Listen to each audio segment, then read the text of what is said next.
Of course, there were outside influences on East Africa, and the Portuguese were a destructive force even before year 1500.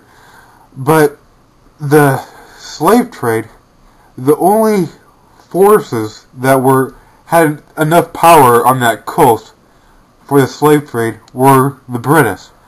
And the British were doing this through their Indian subjects. Everybody involved in the slave trade was in some way or another subjugated by the British, subjugated through being in debt.